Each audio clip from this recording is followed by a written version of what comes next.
সবগুলো যে মুখটা ইয়ে করে দিচ্ছে। এটা একটু খুলে লাগবে অনেক দূরত্ব, হ্যাঁ অনেক দূরত্ব হাতে লেগে যায়। লাগবে অনেক দূরত্ব।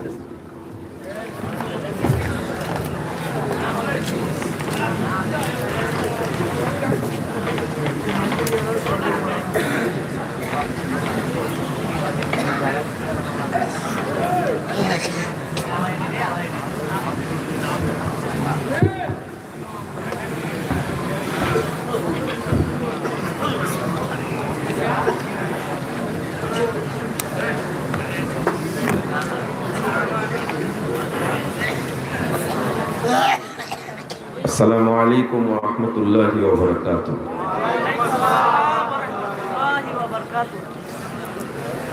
আলহামদুলিল্লাহ ওয়াস সালাতু ওয়াস সালামু আলা রাসূলিল্লাহ, আম্মা বা'দ। আউযু বিল্লাহি মিনাশ শাইতানির রাজীম। আল্লাযীনা আমানু ওয়া লাম ইয়ালবিসু ঈমানাহুম বিযুলমিন উলাইকা লাহুমুল আমনু ওয়া হুম মুহতাদুন। وقال صلى الله عليه وسلم قال الله تبارك وتعالى أنا أغنى الشركاء عن الشرك من عمل عملا أشرك فيه غيري معي تركته وشركه رواه مسلم।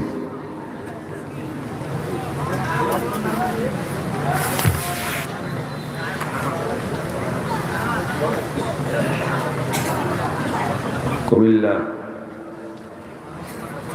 দেবিদ্বারের অন্তর্গত ছোটনা ঐতিহাসিক সম্মেলনের সম্মানিত সভাপতি, উপস্থিত উলামায়ে কেরাম, অতিথিবৃন্দ, সুধী মণ্ডলী, সামনে উপবিষ্ট শ্রদ্ধেয় মুসলিম ভাতৃমণ্ডলী, আমার প্রাণপ্রিয় ছাত্র যুবক ভাইরা, পর্দার আলের মা ও বোনেরা, সকলকে আন্তরিক অভিনন্দন ও মোবারকবাদ জানাচ্ছি। আল্লাহর কাছে দোয়া করছি আল্লাহ রাব্বুল আলামিন যেন আজকের এই সম্মেলনকে কবুল করে নেন, আমিন। যারা আয়োজন করেছেন এবং আমরা যারা অংশগ্রহণ করেছি, আল্লাহ তাআলা যেন আমাদের সকলকে মাফ করে দেন। আল্লাহ যেন আমাদেরকে জান্নাতুল ফেরদাউসের মেহমান হিসাবে কবুল করে নেন, আমিন।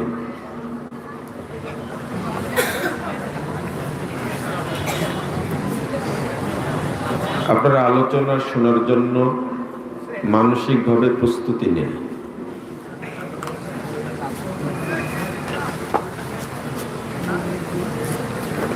আর যদি মনোযোগ না থাকে তাহলে কষ্ট করার দরকার নাই, আপনি চলে যেতে পারেন, ঘুমাতে পারেন। কথা কেউ বলবেন না দয়া করে। এই ছেলেরা, কোনো একটু শব্দ যেন না হয়। ওখানে যারা বড় আছেন তারা খেয়াল করেন তো।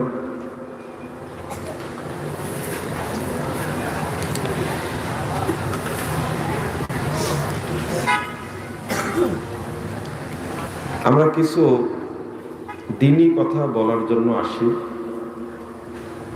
আপনাদের মনোযোগ না থাকলে কথা বলতে ইচ্ছা করে না।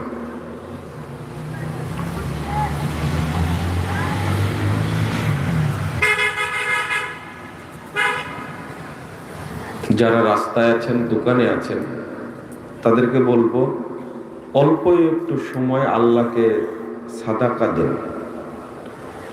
প্যান্ডেলে এসে বসে আলোচনা শোনেন।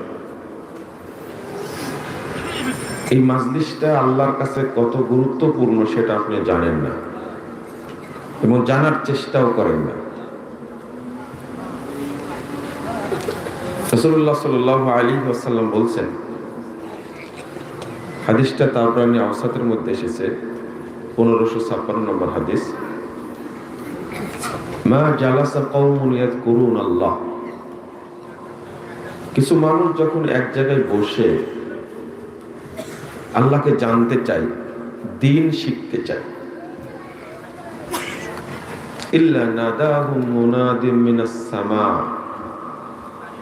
তখন আল্লাহ আরশ থেকে তাদেরকে ডাক দেন, ডেকে বলেন, মাজলিস শেষ হয়ে গেলে আল্লাহ বলেন, কুমু মাগফুরাল লাকুম, তোমরা এখন চলে যাও, তোমাদের সবাইকে ক্ষমা করে দেওয়া হয়েছে। ক্ষমা কে করতে পারেন? আর কেউ পারেন? এরপর আল্লাহ বলছেন, ওয়াবুদ্দিলাত সাইয়্যাতুকুম হাসানাত, তোমাদের যত পাপ ছিল সমস্ত পাপকে নেকি দ্বারা পরিবর্তন করে দেওয়া হয়েছে। পাপগুলো সব কি হয়ে গেছে? নেকি হয়ে গেছে। সহিহ মুসলিমে এসেছে, যখন আপনাদের এই রিপোর্টটা আল্লাহর কাছে ফেরেশতারা পেশ করে, তখন আল্লাহ বলেন, উশহিদুকুম আন্নী কদ গফারতু লাহুম, আমি তোমাদেরকে সাক্ষী রেখে বলছি, মাজলিসে যারা অংশগ্রহণ করেছে আমি তাদের সবাইকে মাফ করে দিয়েছি। ওয়া আতাইতুহুম মা সালু, আর মাজলিসে এসে তারা আমার কাছে যা চেয়েছে আমি তাদেরকে তাই দিয়ে দিচ্ছি। আপনারা কিছু চেয়েছেন? কি চেয়েছেন? আপনি আল্লাহকে বলবেন যে আল্লাহ আমি অনেক পাপ করেছি, আমাকে মাফ করে দাও। আপনি বলবেন, আল্লাহ তুমি আমাকে জান্নাতের জন্য কবুল করে নাও। আপনি বলবেন, বাবা মা মারা গেছে, আল্লাহ তাদেরকে মাফ করে দিয়ে জান্নাতুল ফেরদাউসে থাকার ব্যবস্থা করে দাও। এই কথাগুলো বলার জন্য মাস্টার্স পাস করা লাগবে না, আপনি নিজেই বলতে পারেন। এটা হলো মাজলিসের মর্যাদা, বরকত। আপনি মাজলিসে এসে আল্লাহর কাছে চাইলেই আল্লাহ নিজে বলছেন আমি তাই তাদেরকে দিয়ে দিয়েছি, চাইবেন। এরপরে আল্লাহ বলছেন, ওয়াজারতুহুম মিম্মাস্তাজারু, শোনো, এই মাজলিসে আসতে তারা যে কষ্ট করেছে, শ্রম দিয়েছে, সময় দিয়েছে, অর্থ ব্যয় করেছে, এর বিনিময়ে আমি তাদেরকে পূর্ণ নেকি দান করব। এই হাদিসটা আগে বুঝতাম না, এর অর্থটা এমন কেন? আপনারা জেনে খুশি হবেন যে ময়মনসিংহের ধানীখোলা একটা ইজতেমা হয় 3 দিন ব্যাপী। তো 3 দিন মানুষ আসে বিভিন্ন জেলা থেকে, আপনাদের কুমিল্লা থেকেও যান, গাড়ি নিয়ে যান, 3 দিন থাকেন, বাচ্চা কাচ্চা রেখে গেছেন, বাস ভাড়া করে নিয়ে গেছেন, নিজের খরচে খাচ্ছেন। 3 দিন থেকে শনিবারের দিন বা ফজর তারা চলে আসে। তো এই যে কষ্ট, এই যে সময় তারা দেন, একমাত্র দাওয়াতের উদ্দেশ্যে। আল্লাহ যদি এই কথাটা না বলতেন তাহলে এটা বুঝতাম না। আল্লাহ বলছেন, ওয়া আজারতুহুম মিম্মাস্তাজারু, তারা এখানে এসে যে শ্রম দিয়েছে, সময় দিয়েছে, অর্থ ব্যয় করেছে, এর বিনিময়ে আমি তাদেরকে পূর্ণ নেকি দান করলাম। আপনারা অনেক দূর থেকে এসেছেন না, সময় তো দিচ্ছেন। এই কথাগুলো বলার পরে আল্লাহ যখন বলেন আমি তাদেরকে মাফ করে দিলাম, তাদের পাপগুলোকে নেকি দ্বারা পরিবর্তন করে দিলাম, তারা যা চেয়েছে আমি তা দিয়ে দিলাম, তাদেরকে পূর্ণ নেকি দান করলাম, তখন ফেরেশতারা বলে, ইয়া রব ফীহিম ফুলান আব্দুল খাত্তাব, আল্লাহ এদের মধ্যে একজন বড় পাপী মানুষ বসে আছে, এই দিন শিখতে আসেনি, এমনি এসেছে, তাকেও কি মাফ করে দেবেন? আল্লাহ এই কথা অভিযোগ শুনে বলছেন ওয়ালাহু গফারতু, আমি ওকে মাফ করে দিলাম। এরপর আল্লাহ বলছেন আপনাদের সম্পর্কে হুমুল জুলাসা, তারা এমন কিছু মানুষ এখানে বসে আছে, তারা আমার কাছে এত প্রিয়, লা ইয়াশকা বিহিম জালিসুহুম, এর মধ্যে সে যেই বসে পড়বে আমি তাকেই মাফ করে দেব, কেউ বঞ্চিত হবে না। লা ইয়াশকা বিহিম জালিসুহুম, কেউ বঞ্চিত হবে না। যারা এখানে অংশগ্রহণ করতে পারেনি, অবহেলা করে স্বেচ্ছায়, নিঃসন্দেহে তারা হতভাগা, এতে কোনো সন্দেহ নেই। হ্যাঁ, একটা কাজ হতে পারে, বর্তমানে ভাইরাস বক্তার সংখ্যা বেশি, তো ভাইরাস বক্তা, আপনারা কি বলেন ভাইরাল, আমি বলি ভাইরাস। তো যেখানে ভাইরাস বক্তা আসবে আপনারা সেখানে যাবেন, সেখানে লোক সংখ্যা অনেক বেশি হবে, তাই না? ভাইরাসের প্রতি আপনাদের খুব মহব্বত এবং ঝোঁক বেশি, কিন্তু পরিণাম যে কি হবে সেটা তো জানেন না। এই ভাইরাসগুলো সমাজটাকে নষ্ট করে দিলে, এটা কি জানেন আপনারা? তারা হাদিসের অনুবাদ জানে না, হাদিস পড়েও না, কোরআনের দু একটা আয়াত পড়ে আর উল্টা পাল্টা ব্যাখ্যা দিয়ে চলে যায়, ধরতেও পারেন না, বুঝেন না, একটা কথা বলে দিলে চলে গেল। এক বক্তা বলছে আদম আলাইহিস সালামকে যখন আল্লাহ সৃষ্টি করলেন তখন একা একা লাগে। কি লাগে? একা একা লাগে। তাহলে পুরুষ মানুষ তো একটা মহিলা দরকার, এই জন্য আল্লাহ তার বাম হাত থেকে একটা মহিলা তৈরি করলেন, দেখতে খুব সুন্দরী। আদম আলাইহিস সালাম শুধু তাকায় তার দিকে, তাকাতে তাকাতে একবার ধরতে গেছেন, হাত দিতে গেছেন, আল্লাহ বলছে আদম খবরদার ধরো না। কি করতে হবে? তো বলছে যে আগে বিয়ে হবে, তারপরে মোহর হবে। তো মোহর কি? যে শেষ নবী মুহাম্মদের উপরে 10 বার দরুদ পড়ো, তাহলে বিয়ে হয়ে যাবে। এই শোনেন, আদম আলাইহিস সালাম কি এই বক্তার মতো বেহুদ্দা? এই বক্তার মতো কি বেহায়া? আদম আলাইহিস সালাম সে একটা মহিলার জন্য পাগল, তার দিকে ফেলা তাকাবে, তাকে ধরতে যাবে। আপনার কি মনে হয় এই নবীর উপরে অপবাদ দিয়েছে? আদম আলাইহিস সালাম কত সম্মানী মানুষ, পৃথিবীর মধ্যে সবচেয়ে জ্ঞানী মানুষ হলেন আদম আলাইহিস সালাম।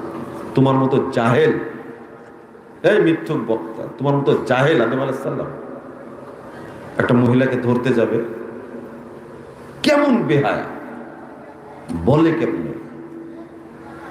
কিন্তু আপনি যে তার ফলোয়ার, আমি যে বলছি কথাগুলো, আপনার ভিতরটা পুড়ে যাচ্ছে এখন, তাই না? পুড়ে যাচ্ছে। মানে আদমের চেয়ে এই মিথ্যুক মুফাসসারের মধ্যে আপনার মহব্বতটা বেশি। হোক, আপনার সাথে আমার সাথ না, আপনার অন্তরটা পুড়ে ইবলিস নিয়ে চলে যাক, তাতে আমার যায় আসে না। আদম আলাইহিস সালাম একজন সম্মানী নবী মানুষের উপরে এই মিথ্যাচার করেছে, আমি তাকে ছাড় দিব না ইনশাআল্লাহ। কেন বলল? কেন আয়াতটা পড়েননি আপনি?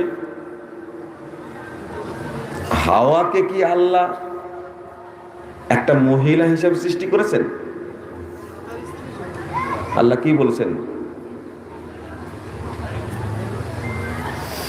ইয়া আইয়ুহান নাসুত্তাকু রাব্বুকুমুল্লাযী খালাকাকুম মিন নাফসিন ওয়াহিদা, তারপর কি? ওয়া খালাকা মিনহা জাওজাহা। হাওয়াকে যখন আল্লাহ সৃষ্টি করেছেন, আদমের স্ত্রী হিসাবে সৃষ্টি করেছেন। তার দিকে তাকালেই বাকি, জোরে ধরলাই বাকি, মিথ্যুক মুফাসসির যায় আসে? আপনি বুঝেন কথাটা? আর এখানে কি বিয়ের কোনো দরকার আছে? তওবা তওবা তওবা, কেমনে সাজাইছে! কিন্তু আপনি এটা বুঝবেন না। এমন জোরে সুবহানাল্লাহ বলছেন, মনে হচ্ছে একবারে আসমান ফেটে গেল। ধরতে পারেননি আপনি। বিচার আপনারও হবে, কিন্তু আপনারও বিচার হবে, সাবধান। এক মুরব্বী বলছেন যে, বাবা, অনেক দিন থেকে আলোচনা শুনছি, আলেমদেরকে নিয়ে আসি, কিন্তু আশ্চর্য হলাম, এরা বক্তা মানুষ। 18,000 টাকা দিলাম, তাই নিল না। বলছে না, 20,000-ই দেওয়া লাগবে। বলেন কি তাই? 20,000 দিলাম। বলছে না, 18 নিল না, তো 20 পুরাই দিলাম। বলছে না, আমাকে 22-ই দিতে হবে। বুঝতে পারলেন? ভাইরাস বক্তা। আর এরা আপনাদের কাছে খুব প্রিয়, তাই না? এক বক্তা বলছে যে 50,000 টাকা দিয়ে যান, এটা এন্ট্রি করছি। অগ্রিম পাথেও দিলেন না, তো এন্ট্রি হলো না। আর যখন যাব, মঞ্চে ওঠার আগে 30,000 দিবেন। তাহলে কত হলো? মাত্র 80,000। বলেন, মাত্র 80,000। আপনি কি ভাবেন? এটা চিন্তা করেন। আমি আশ্চর্য হই যে যারা চুক্তি করে বক্তব্য দেয়, আপনারা তাদের আলোচনা মনোযোগ দিয়ে শোনেন, আবার তাদেরকে বলেন ভাইরাল বক্তা, তাই না? এখন তো 3 লাখ টাকা করে নিচ্ছে, কোনো বরকত নাই। একজন বিজ্ঞ আলেমকে গাড়ি ভাড়া দিলেন 10,000 টাকা, আর চুক্তি করে আসতো, কিছুই জানে না, হাদিসের এবারও তো পড়তে জানে না, ওকে দিয়েছেন আপনি 35,000 টাকা। আচ্ছা বলেন তো আপনি, মানে আমাদের কাছে খুব ক্ষোভ প্রকাশ করে, দুঃখ প্রকাশ করে বলছেন যখন কর্তৃপক্ষ,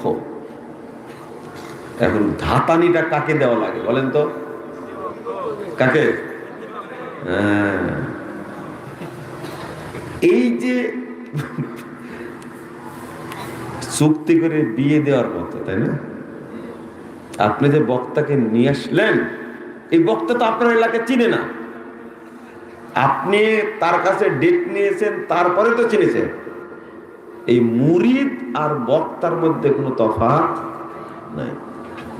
মুরিদ মানে কি? বলদ। মাশাআল্লাহ, যাক, একজন হতে পারছেন আপনি। মুরিদ মানে কি? বলদ। ঠিক বলেছেন।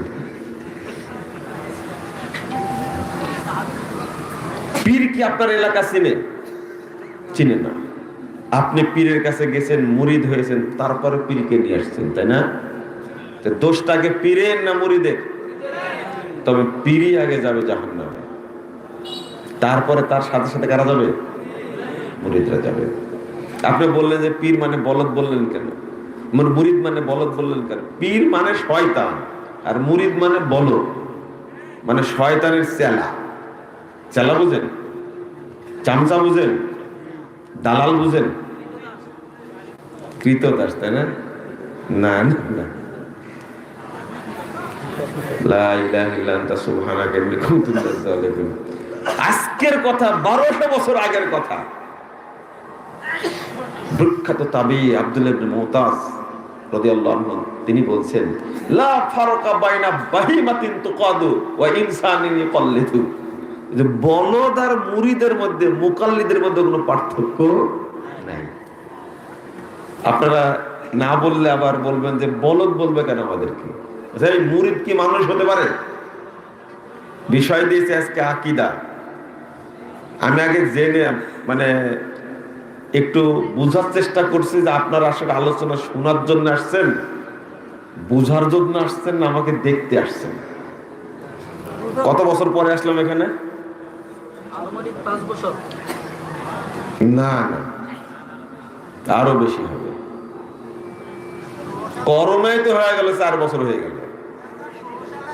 16 সালে আসছি, এই কথাটা ঠিক বলেছি। 16 পরে আসিনি। ওই যে এই সুটনার প্রোগ্রাম আসছে, আর হুমায়ুন ভাইয়ের প্রোগ্রাম আসছে। শোনেন, আমার আলোচনাটা, আচ্ছা আলোচনা আপনারা করলে এখানে আসেন।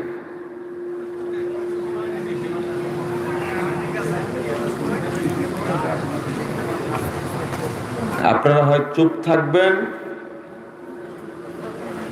না হলে চলে যাবেন। আর যদি আমাকে বলেন যে আপনি চলে যান, তাহলে আমি চলে যাই। হ্যাঁ,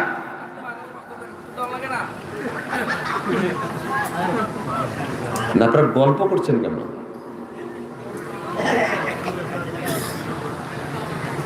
হ্যাঁ,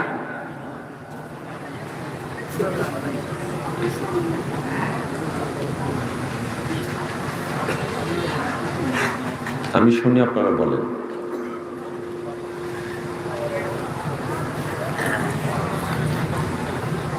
জি,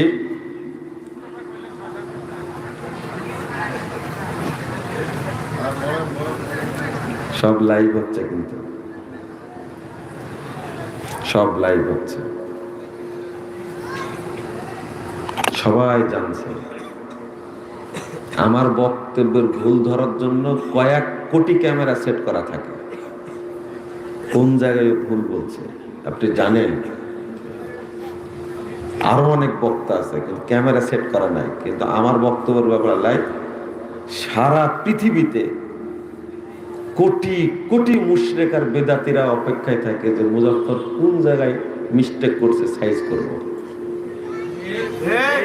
না না না, ঠিক বলতে হবে না, ঠিক বলেই বললাম। আপনি চুপ থাকেন, ঠিকও বলতে চুপ থাকেন। আপনি থাকবেন?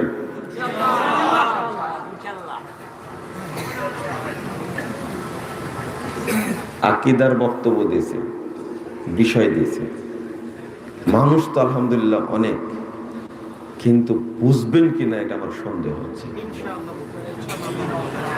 এই জন্য মনোযোগ দেন, আমি বলছি মনোযোগ দিবেন। আল্লাহ বলছেন, ওমা ইউমিনু আকসারুহুম বিল্লাহ ইল্লা ওয়া হুম মুশরিকুন। সূরা ইউসুফ 106 নম্বর আয়াত। আল্লাহর প্রতি যারা ঈমান এনেছে, অধিকাংশই মানুষ যারা আল্লাহর প্রতি ঈমান এনেছে তারা মুশরিক। এক, অধিকাংশই যারা আল্লাহর প্রতি ঈমান এনেছে তারা মুশরিক। 1 নম্বর। সূরা, এই বাহিরে কারা কথা বলছে? না,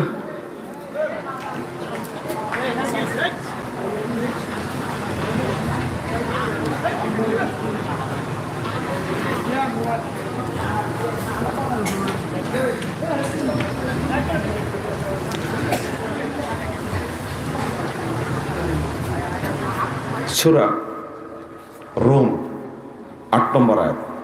আল্লাহ বলছেন, ওয়া ইন্না কাসীরাম মিনান নাস বিলিকাই রাব্বিহিম লাকাফিরুন। অধিকাংশ মানুষ আল্লাহর সাথে সাক্ষাৎ করবে, আল্লাহর সাক্ষাতের ব্যাপারে তারা কাফের, অর্থাৎ তারা আল্লাহর সামনে কাফের হয়ে উঠবে, রবের সামনে। আগের আয়াতটাতে আসলো অধিকাংশ মানুষ আল্লাহর প্রতি ঈমান এনেছে কিন্তু তারা কি মুশরিক। আমার কথা না, আল্লাহ বলছেন মুশরিক। এই আয়াতে বলছেন আল্লাহর প্রতি তাদের বিশ্বাস নেই, তারা কাফের। আল্লাহর সাথে সাক্ষাৎ করবে কাফের অবস্থায়। রাসূলুল্লাহ সাল্লাল্লাহু আলাইহি ওয়াসাল্লাম বলছেন, হাদিসটা যদিও মাওকুফ সূত্রে 30,992 নম্বর হাদিস, মুসানদ ইবনে সাহিবার মধ্যে এসেছে, ইয়াতি আলান নাসে জামান, মানুষের সামনে একটা যুগ আসবে, একটা সময় আসবে, ইয়াস্তামিউনা ওয়া ইউসাল্লুনা ফিল মাসাজিদ, মানুষরা দলে দলে মসজিদে ঢুকবে এবং তারা দলে দলে সালাত আদায় করবে। ফিল মাসাজিদ, যত মসজিদ আছে সব মসজিদে মানুষ যাবে, সালাত আদায় করবে। ওয়ালাইসা ফীহি মুমিন, কিন্তু কোন মসজিদে একজন ইমানদার পাওয়া যাবে, মানে মুসল্লি আছে কিন্তু কি নাই, ইমানদার নাই। তাহলে কি সালাত কবুল হচ্ছে না? তাহলে এরা মুসল্লি, ইমান নাই। ইমান নাইতে তারা কি? মুনাফিক। এক জায়গায় এসেছে, আল্লাহ বলছেন ফাওয়াইলুল লিল মুসাল্লিন, মুসল্লিদের জন্য ওয়াইল। সাহাবা কেরাম এই আয়াতের অনুবাদ করতেন ফাওয়াইলুল লিল মুনাফিকিন, মুনাফিক মুসল্লি যারা তাদের জন্য কি ওয়াইল। শোনেন, খুব ভালো করে শোনেন, এই মুনাফিক বা মুশরিক বা কাফের সালাত আদায় করে, এই জন্য শুধু মুসল্লি হয়ে আছে, কিন্তু তারা কাফের, তারা মুশরিক, তারা কি মুনাফিক। আমি আরো দুইটা হাদিস অনুবাদ করি। তারগিব ও তারহিব, ইমাম আসবাহানির একটা হাদিসের গ্রন্থ, 3 নম্বর খণ্ডে 226 পৃষ্ঠায় এসেছে হাদিসটি। আল্লাহ রাসূল বলছেন, ইন্নার রাজুলা লা ইউসাল্লি 60 সানা, আমার উম্মতের কোন ব্যক্তি সালাত আদায় করবে 60 বছর যাবত। কত বছর? 60 বছর যাবত। মা তুকবালু লাহু সালাতুন, কিন্তু ওই মুসল্লির এক রাকাত, এক সালাতও কবুল করা হবে, কবুল হবে। আল্লাহর নবী বলছেন। কেন কবুল হবে না তাহলে? 60 বছর, 1 বছর না। আমি বুঝাচ্ছি আপনার আকীদার দুরবস্থার কথা। কেন একজন মুসল্লি 60 বছর যাবত সালাত আদায় করবে কিন্তু কি হবে না? কবুল হবে না, কবুল হবে না। আল্লাহ রাসূল সাল্লাল্লাহু আলাইহি ওয়াসাল্লাম বলছেন, 387 নম্বর হাদিস, তাবরানী কাবীরের মধ্যে এসেছে, রুব্বা মুসাল্লিন লা খায়রা ফি, বহু মুসল্লি সালাত আদায় করবে কিন্তু এই সালাতে কোনো কল্যাণ নেই, সে কোনো কল্যাণ পাবে না, নেকি পাবে না, শুধু পড়বে। কেন? আল্লাহ রাসূল বলেছেন, রুব্বা মুসাল্লিন লা খালাকা লাহু ইনদাল্লাহি তাআলা, বহু মুসল্লি সালাত আদায় করবে কিন্তু আল্লাহর নিকটে তার কোনো প্রতিদান থাকবে না। আপনি কি বুঝতে পারছেন হাদিসগুলো? সালাত আদায় করবে বহু মুসল্লি কিন্তু আল্লাহর কাছে কোনো প্রতিদান নেই।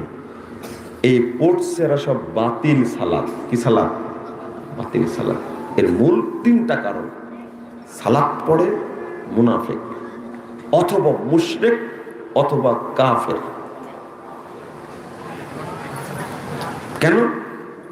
আপনাকে আগেই বললাম আয়াত দ্বারা যে আল্লাহর প্রতি ঈমান আনছে, এর অর্থ তারা নামাজও পড়ে, এর অর্থ তারা হজও করে, কিন্তু তারা মুশরিক। নাউযুবিল্লাহ, আস্তাগফিরুল্লাহ, আস্তাগফিরুল্লাহ, আস্তাগফিরুল্লাহ। আকীদায় শিরক থাকলে কোনো ইবাদত করে কোনো লাভ নেই, কোনো লাভ হবে না। যেমন আপনি মসজিদে সালাত আদায় করেন, কিন্তু মাজারে গিয়ে কবরে সেজদা দেন। বলেন তো আপনি মুমিন না মুশরিক? আপনি কাফের, আপনি কাফের। আপনি মক্কায় হজ করতে যান, কিন্তু আপনি মন্দিরেও যান, আপনি কি কাফের, আপনি মুশরিক।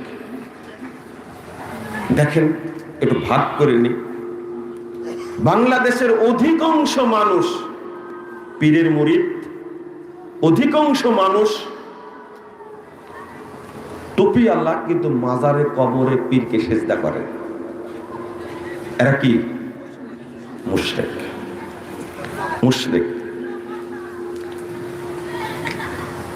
যদি তারা শিরিক বুঝতো, আকীদা পরিষ্কার থাকতো, আপনি আপনার সন্তানের বেসিক জ্ঞান যদি আকীদা দিতেন, তাহলে 5ই আগস্টের পরে শেখ মুজিবের মূর্তি না ভেঙ্গে 1 নম্বরে যত মাজার আছে সেগুলো ভেঙে দিত।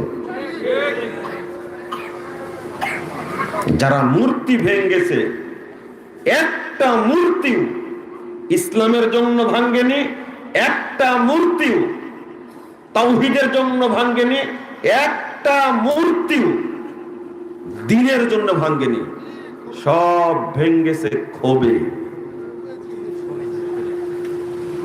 যারা মূর্তি ভাঙছে তাদের বাড়িতেই বাপের মূর্তি আছে, তাদের বাড়িতেই পীরের মূর্তি আছে। আপনি বুঝলে হবে না এটা। আহলে হাদিসরা মূর্তি ভাঙলে আগে মাজার ভাঙবে, এটা কথা মনে রাখেন। আমার জানা নাই, থাকতে পারে শেখ সাহেবের মূর্তিকে কেউ সেজদা দেয়, আমার জানা নাই, তবে থাকতে পারে। তবে কত ভিডিও প্রমাণ নেবেন, বাংলাদেশের সব মাজারে কোটি কোটি মানুষ সেজদা দেয়, তারা ঈমান নষ্ট করছে, তারা ঈমান চুরি করে। আগে মূর্তি ভাঙ্গা জরুরি না মাজার ভাঙ্গা জরুরি? ইসলামপন্থী যারা বাংলাদেশে আগে মূর্তি ভাঙলো, মাজারকে ছেড়ে দিয়েছে, তারা মূলত তালেবান পন্থী।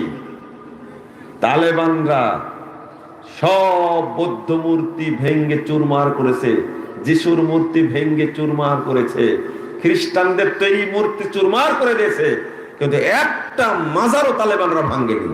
মানে ওরা মাজার পূজারী, ওরা মাজার পূজারী। আপনি আকীদা বুঝেন, একটা মূর্তিও ভাঙ্গে মানে ছাড়েনি, কিন্তু একটা মাজারও ভাঙ্গেনি। তুমি টুপিওয়ালা হয়ে যদি আজকে বাংলাদেশে মূর্তি ভাঙ্গো আর মাজার যদি না ভাঙ্গো, তুমি ইসলামপন্থী না, তুমি মাজার পূজারী কাফের মানুষ। তোমার টুপির 5 পয়সা দাম নাই, তোমার হজের কোনো দাম নাই। শুনেন, হজ করলে মানুষ মুমিন হয় না। আবার শুনেন, উমরা করলে মানুষ মুমিন হয় না, সিয়াম পালন করলে মানুষ মুমিন হয় না, তওয়াফ করলে মানুষ মুমিন হয় না। মুমিন হওয়ার জন্য 1 নম্বর শর্ত হলো আকীদা ফাইনাল করা, আকীদা ঠিক করা। কারণ আপনি 1-2 বার হজ করেছেন, কিন্তু কাবার মুতাল্লি আব্দুল মুত্তালিব কতবার হজ করেছে? সারা পৃথিবী থেকে যারা হজ করতে যেত, আব্দুল মুত্তালিব তাদেরকে খাওয়াতো। আবু তালেব কাবার মুতাল্লি, সৎ মানুষ, ভদ্র মানুষ। তার বাপ আব্দুল মুত্তালিব আরো সৎ মানুষ, ভদ্র মানুষ। কাবার মুতাল্লি প্রত্যেক বছর হজ করত, তওয়াফ করত, সাফা মারওয়া সাই করত, কাবা ঘর সংরক্ষণ করত। আপনি কি মনে করেন? সিয়াম রাখত, সিয়াম রাখত আব্দুল মুত্তালিব। যখন আব্রাহা কাবা ভাঙতে গেল, গিয়ে আব্রাহার লোকের আব্দুল মুত্তালিবের উটগুলো চুরি করেছে। আব্দুল মুত্তালিব আব্রাহাকে বলছে, তোমার লোকের আমার উটগুলো চুরি করেছে, উটগুলো দিয়ে দাও। আব্দুল মুত্তালিব, আব্রাহা বলছে আব্দুল মুত্তালিবকে, আমি শুনেছি তুমি নাকি কুরাইশ বংশের নেতা, কাবার মুতল্লি। আমি আসছি কাবা ভাঙতে, আর তুমি আসছো উট নিতে। তুমি স্বার্থবাদ। আব্দুল মুত্তালিব বলেছিল তার ঈমান কত পোক্ত ছিল। আরে উটের মালিক আমি, কাবার মালিক আল্লাহ। আমার উটগুলো আমাকে দিয়ে দাও, আমার ঠেকা পড়েনি। ওই যিনি মালিক তিনি কাবা দেখবেন, আমার দেখার দরকার নাই। কি আব্দুল মুত্তালিবের কথা ঠিক হয়েছিল? এইরকম শক্ত ঈমান আপনার মধ্যে আছে? নাই, নাই। কি শক্ত ঈমান! আরে কাবার মালিক হলো আল্লাহ, আর উটের মালিক কে? আমি। আমাকে উট দিয়ে দাও, কাবার মালিক তিনি কাবা দেখবেন। আচ্ছা, এত পাকা পুক্ত ঈমানদার হওয়ার পরেও আব্দুল মুত্তালিব কোথায় আছে? আপনি একবার হজ করি তাই এত দাপট? হ্যাঁ, একজন মুরব্বী আমাকে বলছে, আমি শুধু ওরুসে গরু দিই। আমি হজ করেছি 2 বার, 5 বার উমরা করেছি, আমি তো মসজিদের মুতওয়াল্লি। তাহলে কি মাজারে গেলে আমি মুশরিক হয়ে গেলাম? আমি বললাম যে আপনি বিধর্মীর চেয়ে খাঁটি মুশরিক। ওর মুশরিকিতে ভেজাল আছে। শুনে হাসবেন না, একটু আমার দিকে তাকান। আবুল কালাম ভাই, ওখানে ভদ্রলোকেরা কথা বলছে, দেখুন তো কে। আমাদের কথা শুনতে পায় না ওরা। কি সুন্দর ওয়াজ করছে ওরা, দেখছেন? আপনারা এদিকে এদিক তাকান। যাক, আপনারা এই সিটা যেগুলো আমি এতক্ষণ এগুলো বের করে দিতে চেয়েছি, কিন্তু যাচ্ছে না ওরা। 10 জন থাকেন, তাও শোনেন। এত লোকের তো দরকার নাই। কি আয়াতটা অনুবাদ করলাম, আপনি বুঝেন না? কি আয়াত অনুবাদ করলাম? অধিকাংশ মানুষ আল্লাহর প্রতি ঈমান আনার সত্ত্বেও কি মুশরিক। অধিকাংশ মানুষ আল্লাহ সাক্ষাৎ করবে কি কাফের হয়ে। আপনি বুঝেন না? আকসারুহুম লা ইয়ালামুনাল হক ওয়া হুম মুরিদুন। 24 নম্বর আয়াত, সূরা আম্বিয়া। অধিকাংশ মানুষ তারা হক জানে না, বরং হক থেকে কি মুখ ফিরিয়ে নেয়। 2-1 জন থাকেন, চিটাগুলো চলে যায়, কিন্তু বক্তব্য একজন হলে বুঝবেন। আমি তো চাচ্ছি এটাই। চলেন, আবু তালেব, আব্দুল মুত্তালিবের মতো মানুষ এই অবস্থা। এতবার হজ করার পরে, কাবা ঘরের মুতল্লি হওয়ার পরেও যদি জাহান্নামে যায়, এত বড় টাটকা ঈমান যে আল্লাহর ঘর আল্লাহ রক্ষা করবে, এত ঈমান থাকা সত্ত্বেও জাহান্নামে। আবু তালেব যতদিন বেঁচে ছিল ততদিন মুহাম্মদ সাল্লাল্লাহু আলাইহি সাল্লামের উপরে কাফেররা চোখ রাঙানি করতে পারেনি। এত আলগে রেখেছিল আবু তালেব মুহাম্মদ সাল্লাল্লাহু আলাইহি সাল্লামকে, কেউ চোখ রাঙাতে পারেনি, মায়ের তো দূরের কথা। কাবার মুতল্লি, এত সম্মানী ব্যক্তি আবু তালেব। হজ করতো, সিয়াম পালন করত, কাবা ঘর তওয়াফ করতো, সাফা মারা সাই করতো। কোথায় আছে? আপনি বেদাতি মসজিদের মুতল্লি হয়ে এত দাপট আপনার, আপনি বুঝলেন না। এই বক্তব্য কোন দিন বুঝাতে পারবো আপনাকে যে হজ কখনো প্রমাণ করেন আপনি মুমিন, সালাত কখনো প্রমাণ করেন আপনি কি মুমিন? প্রমাণ করে না। তার প্রমাণ কি দিলাম তো। অধিকাংশ মানে সবাই, সব মসজিদের মুসল্লি ভর্তি, সালাত আদায় করে, কিন্তু সব কি বেঈমান, সব কি বেঈমান। আপনি পেলেন? আমি বলছি সালাত প্রমাণ করে না যে আপনি মুমিন। মাথায় কি ঢুকছে কথাটা? আপনার সালাত প্রমাণ করে না যে আপনি মুমিন, এটা প্রমাণ করে না, অবশ্যই করে না।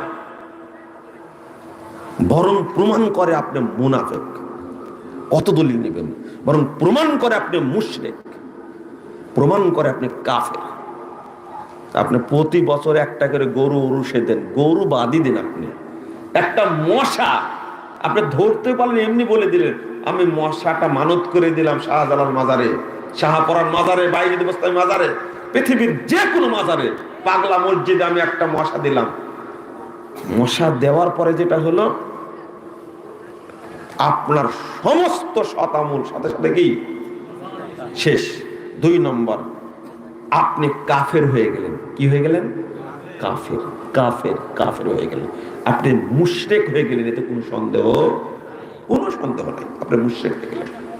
শাহিদিনা আলা আনফুসিহিম বিল কুফর, এই শিরিক করা মাত্র সে কি হয়ে যাবে? কাফের হয়ে যাবে। আরে গরু তো অনেক দাম, গরু তো অনেক দাম, মশার কোনো দাম আছে? এমন উদাহরণ দিয়েছেন, পৃথিবীতে প্রমাণ হয়নি যে মশা দ্বারা কোনো উপকার হয়, আজও প্রমাণ হয়নি। এই জিনিস যদি এমনি বলে ঠিক আছে তাহলে মশা দিয়ে দিলাম, তার ঈমান শেষ, আমল শেষ, ইসলাম শেষ, এখন সে কাফের। আবার তওবা করে ইসলাম গ্রহণ করার পরে যদি মরে, তওবা করে মরে বেঁচে গেল, আর তওবার আগে যদি মারা যায় তাহলে বাঁচার কোনো সুযোগ নাই। মানে এটা বুঝেন না আপনি, সুযোগ নাই মানে আপনি মরে গেছেন বা আপনার বাপ মরে গেছে, আপনার বাপ মরে গেছে, তা আপনি গোসল দিতে গিয়ে দেখছেন এই কোমরে তাবিজ বাঁধা আছে। কি আছে? তাবিজ বাঁধা আছে। বলেন তো আপনার বাপের ঈমান আছে না নাই? কি হয়েছে? নষ্ট হয়ে গেছে, তাই না? বক্তব্য বুঝেননি, হ্যাঁ? ঈমান ঢোকেনি, হ্যাঁ ঢোকেনি। হ্যাঁ মুরব্বীরা এদিকে তাকান, সম্মানিত মানুষ, আপনাদের একটু বললে আপনি আবার কেঁপে ওঠেন না, তওবা করে উঠবে আজকে ইনশাআল্লাহ। আপনি মারা গেছেন, এখন আপনার ছেলে গোসল দিতে গিয়ে, কেউ তো গোসল দিবে তাই না, দিতে গিয়ে দেখছে কোমরে কি বাঁধা? তাবিজ বাঁধা। বলেন তো আপনার মৃত্যুটা মুমিন অবস্থা হয়েছে না মুশরিক অবস্থা হয়েছে? এখন আপনার কি করবে? আপনার কি ঈমান ছিল? কি হয়েছিল? নষ্ট হয়ে গেছে, তাই না? আচ্ছা, এটার সাথে আপনাদের আমার সাথে দ্বিমত। আচ্ছা, যে কোনোদিন ওযু করেনি তার ওযু ভাঙ্গার সম্ভাবনা আছে? হ্যাঁ? যে কোনোদিন কাপড়ই পরেনি সে কখন ল্যাংটা হলো? ল্যাংটা কি নতুন করে হয়েছে? যে কোনোদিনই কাপড় পরেনি সে কি? আচ্ছা, আপনারা এটাও তো বুঝেন, একজন বলছে যে ছেলেটা এত তাড়াতাড়ি খারাপ হয়ে গেল, আপনি বলছেন ও ভালো ছিল কখনো, এটা তো বুঝেন তাই না? আপনি যে বললেন ঈমান নষ্ট হয়ে গেছে, এই যে তাবিজ যে পরা অবস্থায় ছিল এর মধ্যে কি ঈমান ঢুকেছিল কোনোদিন? এটাই, ও মুশরিকই ছিল। কারণ ঈমান এত মর্যাদাবান, ঈমান এত দামি জিনিস, এত লজ্জাশীল, এত সম্মানী। আরে ঈমান যদি হিংসা থাকে তাই ঈমান থাকে না, যদি আপনার অন্তরে কৃপণতা থাকে তাই ঈমান থাকে না, যদি আপনার অন্তরে লজ্জা না থাকে তাই ঈমান থাকে না। এগুলো হাদিস না? অত হাদিস অনুবাদ করার সুযোগ পাবো না, শুধু একটু বলি। লা ইয়াস্তামিউ ফি কলবি আবদিন আশ-শুহ ওয়াল ঈমান। কৃপণতা ঈমান এক কলবে জমা হয় না। লা ইয়াস্তামিআনি ফি কলবি আবদিন আল ঈমান ওয়াল হাসাদ। হিংসা এবং ঈমান এক অন্তরে কখনো একত্রিত হয় না। আল্লাহ রাসূল বলেছেন আল হায়াউ মিনাল ঈমান আল ঈমানু ফিল জান্নাহ। আল হায়া ওয়াল ঈমান কুরিনা জামিয়া। লজ্জা এবং ঈমান একসঙ্গে থাকে গরুর শিংয়ের মতো। ইদা রুফি আহাদুমা রুফিয়াল আখার, আপনার মধ্যে লজ্জাই নাই, ঈমানও নাই। আপনার একটা বলি, আল হায়া ওয়াল ইয়ু শুবাতুম মিনাল ঈমান, লজ্জা এবং অল্প কথা ঈমানের অংশ। ওয়াল বাযাগু ওয়াল বায়ানু শুবাতুম মিনান নিফাক, আর যার মুখটা অশ্রাব্য ভাষা বের হয়, আপনি আপনার ড্রাইভারকে, কাজের লোককে এত ভাষায় গালি দেন, আপনি আপনার ওয়াইফকে এত নোংরা ভাষায় কথা বলেন, মানে আপনার মধ্যে কি নাই? ঈমান নাই। আর বক বক বক কর সারাদিন কথা বলে, এ লোকটা মুনাফিক, এর মধ্যে কি নাই? ঈমান নাই। আবার আপনি বলেন আমি একটু কথা বেশি বলি, বলেন না আপনি? কত বড় বেহায়া, চিন্তা করতে পারছেন? বক বক করছে, আবার বলছে কি কথা মনে একটু বেশি বলে ফেললাম, আমি বেশি বলার অভ্যাস। এই কেমন মুনাফিক! আপনি খেয়াল করেন। তাহলে আমি যেটা বোঝাতে চাচ্ছি, বুঝছেন কি? সাধারণত বক বক করলে তাই ঈমান থাকে না। আল্লাহর নবী বলছেন লজ্জা নাই তাই ঈমান থাকে না, আপনার মুখ দিয়ে খারাপ ভাষা বের হয় তাই ঈমান থাকে না। আপনি কি বুঝতে পারছেন? আপনি কি বুঝতে পারছেন? আপনি খুব বেশি কথা বলেন, আপনি বেঈমান, ঈমান নাই। তাহলে ঈমান কত সম্মানী, কত মর্যাদাবান, তাও বুঝলেন না আপনি। আল্লাহ রাসূল সাল্লাল্লাহু আলাইহি ওয়াসাল্লাম বলেছেন ইজা জানাল আবদ খরাজা মিনহুল ঈমান, যখন কোনো মানুষ জিনা করতে শুরু করে ঈমান পালিয়ে যায়। আলাইনানে জিনাহু মান নাজর অলুজুনানে জিনাহুল ইস্তিমা। আপনি চোখ দিয়ে ফেসবুকে একটা উলঙ্গ মহিলার ছবি দেখছেন, হারাম কাবিরা কোনো ঈমান নাই। শুনেন শুনেন, আপনি ছবি দেখছেন ফেসবুকে, টেলিভিশনে, সুন্দরী একটা মেয়ে খবর পড়ছে, আপনি বারবার তাকাচ্ছেন, আপনি ভাবছেন যে আমার বউটা বেশি সুন্দরী না এ বেশি সুন্দরী? বুঝেননি কথা? এই যে চোখ দিয়ে দেখছেন, আপনি বেঈমান, ঈমান নাই, চলে গেছে। কানে আপনি গান শুনছেন, রবি ঠাকুরের গান না শুনলে সকালে ভালো লাগে না, লালনের গান না শুনলে ভালো লাগে না। আপনি একটা বেঈমান, আপনি একটা মুনাফিক, আপনি বেঈমান মুনাফিক। আপনার মধ্যে কি নাই? ঈমান নাই। আপনি কথা বলছেন, বাড়িতে বসে থাকা সত্ত্বেও অন্য মহিলার সাথে কথা বলেন, কোন মহিলা তার হাজবেন্ড থাকা সত্ত্বেও অন্য পুরুষের সাথে কথা বলে, ও বেঈমান, ও জিনার সাথে জড়িত। এর সাথে মুখের কথা কি? জিনা। চোখের দেখা কি? জিনা। কানে শোনা কি? জিনা। আস্তাগফিরুল্লাহ, আস্তাগফিরুল্লাহ। আপনি পায়ে হেঁটে যাচ্ছেন, এটা জিনা। আপনি ক্রিকেট খেলা দেখছেন, তো গ্যালারিতে যত উলঙ্গ মহিলা আছে নাচানাচি করছে, চোখ দিয়ে দেখছেন, তাই না? আপনি বেঈমান, আপনি বেঈমান, আপনার মধ্যে ঈমান নাই। আপনি জেনা, যত জেনা করছেন আপনি। আমি এই কথা বলে বোঝাতে চাইলাম যে ঈমান খুব সম্মানী জিনিস।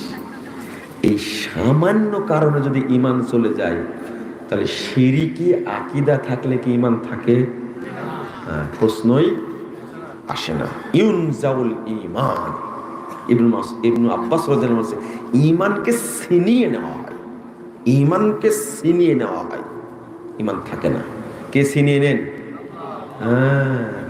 আল্লাহ ছিনিয়ে নেন। জি, তুই এত বদের বদ, তাও বুঝলেন না আপনারা। আবার শুনে একটা হাদিস অনুবাদ করি, 6309 নম্বর হাদিস, সহিহ বুখারী। ইন্নাল মুমিনা ইয়ারা যুনুবাহু আন্নাহু কায়িদুন তাহতা জাবালিন ইয়াখাফু আন ইয়াকা আলাই।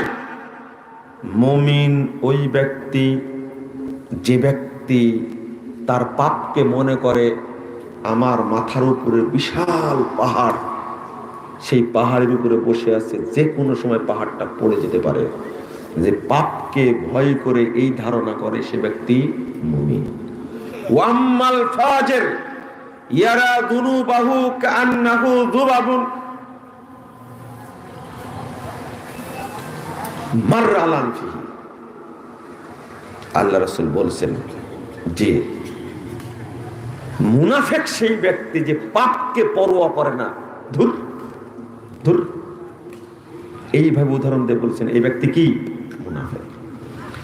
আপনি পাপকে পাপ মনে করেন না, পাপ করতেই থাকেন, পাপ করতেই থাকেন। বয়স ৭৫ বছর, ৭৫ বছর যাবতীয় সুদ খাচ্ছেন, আপনি কি? বেঈমান। আপনি কি? বেঈমান। ৭৫ বছর যাবতের পাপই মনে হয় না। ৭৫ বছর যাবত আপনি অন্তত ১০০ আলেমের বক্তব্য শুনেছেন, ১০০ ইমামের বক্তব্য শুনেছেন, ১০০ খতিবের বক্তব্য শুনেছেন, তারা প্রত্যেকেই বলেছে সুদ হারাম। ৭৫ বছর বয়স আপনার, এখনো সুদ ছাড়েননি, মানে সুদকে পরোয়া করেন না, পাপকে পরোয়া করেন না, মানে আপনি মুনাফিক, আপনি বেঈমান। আব্দুল্লাহ বিন উবাইয়ের চেয়েও বড় মুনাফিক। আব্দুল্লাহ বিন উবাই কয়েকদিনের মুনাফিক, আর আপনি ৭৫ বছরের মুনাফিক। আপনার বয়স এখন ৮৫ বছর। আমি মনে হয় বুঝাতে পারছি না, তাই না? মাথার মধ্যে কি ঢুকছে? ঢোকে না। আপনাকে এটা বুঝতে হবে যে পাপ করতেই থাকে, এ কি? মুনাফিক। এ মুনাফিক। ৭৫ বছর বয়স হয়ে গেছে, এখনো বিড়ি, তামাক, জর্দা, মদ খাওয়া ছাড়েনি, জেনা করা ছাড়েনি, এখনো জেনা করে। এ কি? এ হলো মুনাফিক। আমি মনে করি এই আব্দুল্লাহ বিন উবাইয়ের চেয়ে বড় মুনাফিক।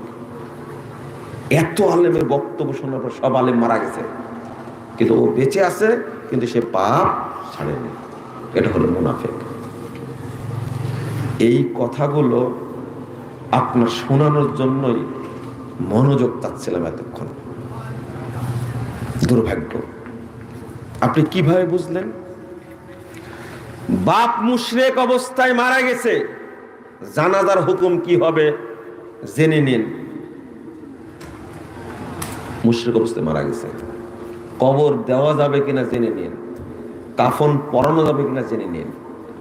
আচ্ছা, আপনি যখন গোসল দিচ্ছেন বাপকে, তখন আপনার বিশ্বাস, কিন্তু আপনার মধ্যে তাবিজ নাই, কিন্তু বিশ্বাস আছে তাবিজ যদি দেওয়া হয় তাহলে ভূতে ধরে না। তাবিজ দেওয়া হলে কি ভূতে ধরে না? বলেন তো আপনার ঈমান আছে কিনা? কি হয়েছে? আবার চলে গেছে বলছে। এত বুঝাচ্ছি, যেহেতু আপনার মধ্যে আকীদা আছে যে তাবিজ দিলে দাঁতের ব্যথা ভালো হয়, এই বিশ্বাস আছে না নাই? আছে। আপনার মধ্যে কি ঈমান ঢুকছিল? এতক্ষণ বুঝালাম যে ঈমান তো আপনার মতো বেয়াদব না, আপনার মতো শেষরা না, আপনার মতো মুনাফিক না।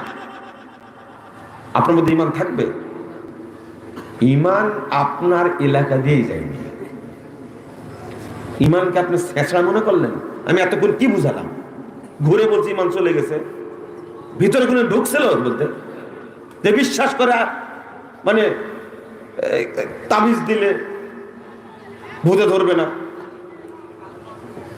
এটা বিশ্বাস। ওর বিশ্বাস আছে, ওর মুমিনই হতে পারেনি এখন পর্যন্ত, ঈমান যায়নি। তাহলে এই বিশ্বাসটা কত বছর যাবত আছে? মরা পর্যন্ত। মরা পর্যন্ত থাকলে মরা পর্যন্ত তার ভিতরে ঈমান ঢুকতে পারবে না, পারবে না। এটাই হলো আকীদা। এটাই কি? আকীদা। আরো ভিতরে ঢুকলে আপনারা বুঝবেন না। মনে করেন আপনি একজন হাজী সাহেব, হজ করতে যাচ্ছেন, আপনার বৌমা বলছে, আব্বা আমার জন্য মরিয়ম ফুল আনতে ভুলবেন না, কারণ আমার বাচ্চা হয় না। মরিয়ম ফুল নিয়ে আসলে খেলে নাকি বাচ্চা হবে। আপনিও নিলেন, ঠিক আছে মা, আমি ভুলবো না, নিয়ে আসবো। বলেন তো এই হাজী যে হজ করতে যাচ্ছে ঈমানদার না বেঈমান? মানে ওর মধ্যেও বিশ্বাস আছে মরিয়ম ফুল বৌমাকে খাওয়ালে বাচ্চা হবে। শুনেন, এদিকে তাকান। বড় ভাই হজে যাচ্ছে, মেজো ভাই বলছে, ভাই নবীর কবরে আমার সালামটা পৌঁছা দিও। ঠিক আছে, অনেকেই সালাম দিয়ে সালাম পৌঁছানোর জন্য। এবার বলেন এই বড় ভাই হজে যাচ্ছে, সালামটা বয়ে নিয়ে যাচ্ছে, বলেন তো এর হজ হবে না বাতিল হবে? বাতিল। ওর মধ্যে কি নাই?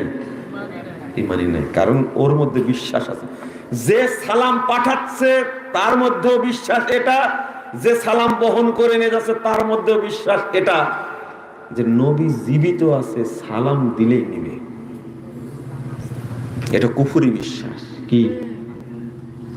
আজকে আসার পথে ঠিক এই রাস্তায় এখানে আসতে আমেরিকা থেকে এক ভাই ফোন দিয়েছে, যে ভাই তো বিপদে পড়েছে, আত্মীয় মানুষ, ফোনটা মাসালাটা দেন তো। কি? আগামীকাল দোকান উদ্বোধন, তো ওখানে মিলাদ হবে, যাব কিনা? আমি বললাম যে যত বড় বড় শিরিক আছে তার মধ্যে একটা অন্যতম বড় শিরিক হলো মিলাদ মাহফিল। এখানে গেলে ইমানও যাবে, ইসলামও যাবে। কারণ তারা বিশ্বাস করে মিলাদের মাধ্যমে আল্লাহর নবীকে হাজির করা হয়, আর আল্লাহর নবী আমার দোকানে উপস্থিত থাকলে বরকত হবে। বলেন তো এই আকীদাটা কুফরি আকীদা না? কুফরি আকীদা না? এই বিশ্বাস যে করবে এটাই হলো কাফের, এটা বেদাত। এই কথাটা বেদাত, মিলাদটা বেদাত, কিন্তু বিশ্বাসটা হলো এমন বিশ্বাস, এটা বেদাতে মুকাফফারা, যে বেদাত করলে মানুষ কি হয়ে যাবে? কাফের হয়ে যাবে। একে বলে বেদাতে মুকাফফারা। বেদাতে কয়েকটা কোয়ালিটি আছে। কিছু বেদাত করলে মানুষ কাফের হয়ে যায়, কিছু বেদাত করলে মানুষ কাবিরা গুনাহ করে, কিছু বেদাত করলে মানুষ ফাসিক হয়ে যায়। আপনি কি বুঝতে পারলেন কথাটা? তো বেদাতের ধার কত?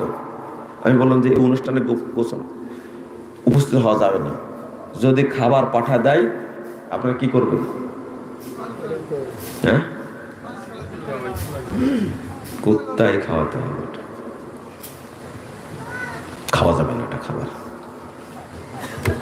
বুঝলেন কথা?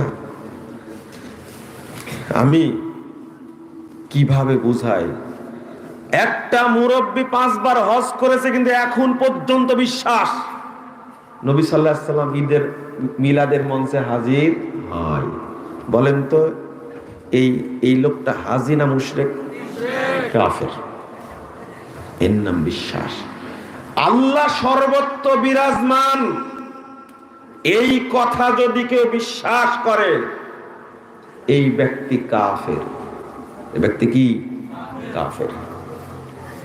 ও এতক্ষণ খুঁজছেন আপনি, তাহলে মুমিন কি? কি? আপনি কারোর নাম বলেন না, যেই হোক না কেন যদি বলে আল্লাহ সর্বত্র বিরাজমান, থামেন, আল্লাহ সর্বত্র বিরাজমান, তাহলে সে কি? কাফের। আল্লাহ নিরাকার, এটা কি? কাফের। নবী গায়েব জানতেন, কাফের। নবী মরেনি যদি এই বিশ্বাস করে তাহলে কি? কাফের। কাফের। আপনাকে আকীদা বুঝাবো কি করে? এই কথাগুলো না বললে আপনি বুঝবেনই না আমার কথা। ইমাম ইবনে বাজ রাহিমাহুল্লাহ, তাকে প্রশ্ন করা হয়েছিল, মাইয়া আতাকিদু আন্নাল্লাহ ফি কুল্লি মাকান হাল ইউসাল্লা খালফা, যে ব্যক্তি বিশ্বাস করে আল্লাহ সর্বত্র বিরাজমান তার পিছনে কি নামাজ হবে? আপনার কাছে উত্তর চাইনি, তিনি উত্তর দিচ্ছেন, মাইয়া আতাকিদু আন্নাল্লাহ ফি কুল্লি মাকান ফাহুয়া দাল্লুন মুদিল্লুন কাফিরুন, যে বিশ্বাস করে আল্লাহ সর্বত্র বিরাজমান সে পথভ্রষ্ট, মানুষকে পথভ্রষ্ট করে। কাফেরুন মানে কি? অনুবাদ আমাকে করা লাগবে? কাফের। লা ইউসাল্লা খালফা, তার পিছনে নামাজ হবে না, বাতিল হবে। ওয়ালা ইত্তাখাযু ইমামা, তাকে ইমাম নির্ধারণ করা যাবে না। বাল ইয়াজিবু আলাল মাসউলিন, মসজিদ কমিটির যারা দায়িত্বশীল তাদের উপরে ওয়াজিব হলো আইয়ুবাইদুহু, এই ইমামকে উত্তম মাধ্যম দিয়ে বিতাড়িত করা। ইস্তাতাব, তাকে আগে বলতে হবে তওবা করো, ইনতাবা ওয়াইল্লা কুতিলা, আর যদি তওবা না করে আলা ওলিয়িল আমর, সরকারের উপরে, প্রশাসনের উপরে ফরজ দায়িত্ব হলো একে হত্যা করা। আর কি বলা লাগবে কিছু? চিন্তা করেন, এই আকীদা যদি হয় যে বিশ্বাস করে আল্লাহ সর্বত্র বিরাজমান, এই লোকটা হত্যার যোগ্য অপরাধী। কারণ এই বিশ্বাস কাফেরেরাও করে না, মুশরিকরা করতো না। এই ভাই বলছেন, এত বড় আলেম এই কথা বলেন, লা হাওলা ওয়ালা কুওয়াতা ইল্লা বিল্লাহ। আল্লাহর পরিচয় আল্লাহ নিজেই দিচ্ছেন, আর রহমান আলাল আরশি ইস্তাওয়া। রহমান কোথায়? আচ্ছা, আল্লাহ যদি নিজের পরিচয় নিজেই দেন, তাহলে আপনি সর্বত্র বিরাজমান বললে কেন? আল্লাহ সর্বত্র বিরাজমান না, আল্লাহর দৃষ্টি এবং ক্ষমতা সর্বত্র বিরাজমান, এটা বুঝতে হবে। চলেন, আমি এটার মধ্যে ঢুকিনি, আমি বুঝাতে চেয়েছি এত মানুষ কাফের কেন, এত মানুষ মুশরিক কেন? যারা রাজনীতির সাথে জড়িত তারা শিরিক করে না? তারা শুধু শিরিক করে, এরা শিরিক উৎপাদন করে। এক একটা দল, এক একটা শিরিকের ইন্ডাস্ট্রি, ফ্যাক্টরি, তারা উৎপাদন করে, শিরিক উৎপাদন করে। এদের কি অবস্থা? আর আপনারা এখন যা শুরু করেছেন, সেটা হলো বর্তমান সরকার চাচ্ছে ইসলামের কিছু নিয়ে আর কিছু ছাড় দিয়ে দুইটা মিলে খুব সুন্দর একটা পথ তৈরি করি। তাতে কি হয়, বাংলাদেশের ইসলামিক দলগুলো কিন্তু চাচ্ছে এটা, গণতন্ত্র থাক, ইসলামও থাক, দুইটা মিলে সুন্দর একটা কি বের করি, পন্থা বের করি, তাই না? চাচ্ছে না এটা? এটাতেই তো সর্বনাশ হয়েছেন। এই জায়গায় শেষ, এই জায়গায় শেষ। মিশ্রিত করলেন কেন? আল্লাহ বলছেন ওয়ালা তালবিসুল হাক্কা বিল বাতিল, হককে বাতিলের সাথে মিশ্রিত করলেন কেন? ইসলামী হক বাকি সব কি মিশ্রিত চলে?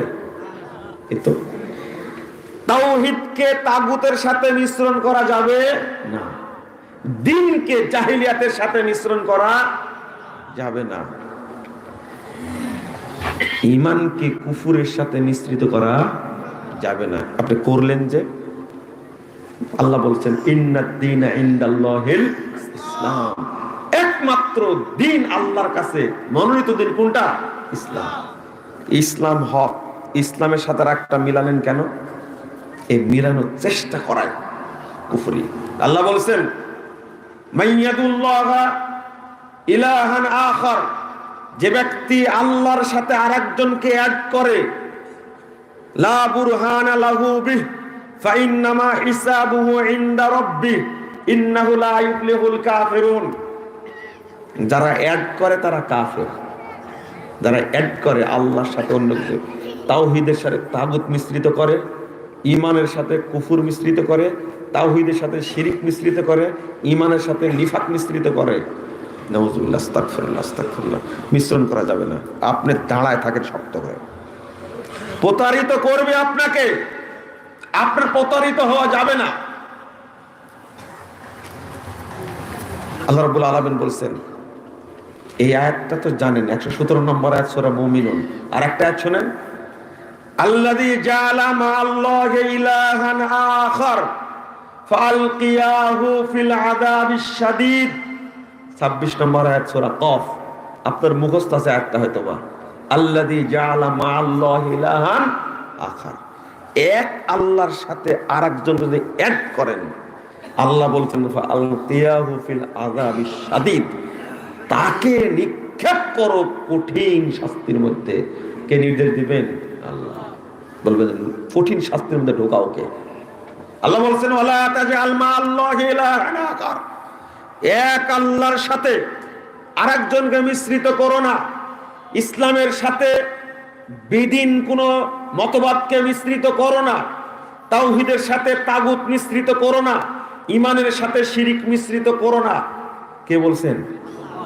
যদি করো ফাতুলকা ফি জাহান্নামা মালুমান মাদহুরা, তাহলে কি হবে? তোমাকে অপমান করে, লাঞ্ছিত করে, বঞ্চিত করে তোমাকে জাহান্নামে নিক্ষেপ করা হবে। আপনি যদি আরো একটা আয়াত অনুবাদ করতে চান, নিতে চান, আমি বলতে পারবো, কিন্তু সারমর্ম এটাই, অ্যাড করা যাবে না। এক নীতির উপরে থাকতে হবে। আপনি ইসলাম চান, ইসলামের থাকতে হবে। যদি আজকে রাজনীতি করতে চান বাংলাদেশে, তাহলে প্রচলিত কুফরি রাজনীতির সাথে যোগ দেওয়া যাবে। এটা কুফরি রাজনীতি। গণতান্ত্রিক রাজনীতি মানে কি? কুফরি রাজনীতি। আপনি যদি জাতীয়তাবাদকে সমর্থন করেন, এই জাতীয়তাবাদ হলো সবচেয়ে বুড়া মতবাদ, এটা হলো বড় কুফরি মতবাদ। যদি আপনি ধর্মনিরপেক্ষ মতবাদকে যদি সাপোর্ট করতে চান, ইসলামের সাথে অ্যাড করলেন না, এটা বড় কুফরি মতবাদ। একটা পুঁজিবাদ, সাম্যবাদ, সমাজতন্ত্র, এটা হলো কুফরি মতবাদ। ফামাদা বাদাল হাক্কি ইল্লা দালাল, আল্লাহ বলছেন এই হকের পরে বাতিল ছাড়া কি থাকে? বলেন তো, সমস্ত ধর্মের মধ্যে কোনটা সঠিক? মিটালেন কেন অন্যের সাথে? মিশালেন কেন?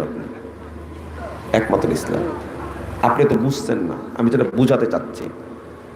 এইটা যেদিন বুঝতে পারবেন, সেদিন আল্লাহ রহমত নাজিল করবেন। কিন্তু আপনি বুঝছেন না যে বাংলাদেশে একজন পাওয়া খুব মুশকিল আছে, একজন যে এই নীতিতে বিশ্বাসী। বর্তমানে যে রাষ্ট্রনীতি আছে, এই রাষ্ট্রনীতি ইসলামী না কুফরি? সুযোগ একটা ছিল, এই ছেলেদের, বাংলাদেশের মানুষের সুযোগ ছিল, কিন্তু সুযোগটা হাতছাড়া করেছে।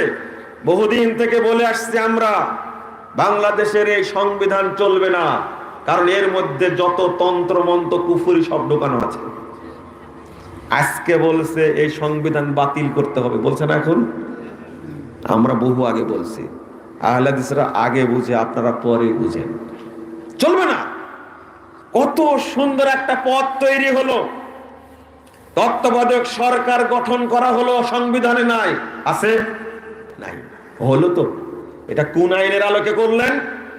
তারা শপথ করলো, আপনারা বলছেন ফ্যাসিস্ট সরকারের